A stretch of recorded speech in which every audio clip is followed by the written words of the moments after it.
বিসমিল্লাহির রহমানির রহিম।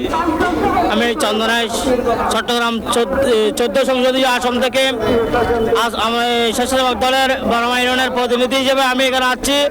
আমরা আমাদের 300 মতো নেতাকর্মী নিয়ে আজকের এই 300 ফিট রাস্তার যে বাংলাদেশের তরুণ প্রজন্মের অহংকার, বাংলাদেশের অভিভাবক জনাব তারেক রহমান বীরের বেশে দেশে আসতেছে, এই উদ্দীপনা নিয়ে আমরা আজকের বাংলাদেশের যেটা একটা ঈদ হয়, আজকে বাংলাদেশ জাতীয় দলের বিএনপির ঈদে আনন্দে পরিণত হয়েছে।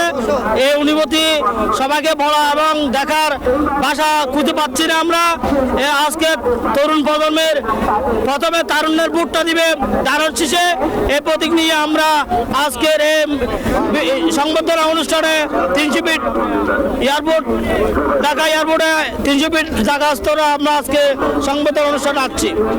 আচ্ছা, আপনার মানে তারেকের কাছে আপনার মূলত আপনার যে আশাটা আছে, আপনি কি মনে করেন সেই আশাটা কি?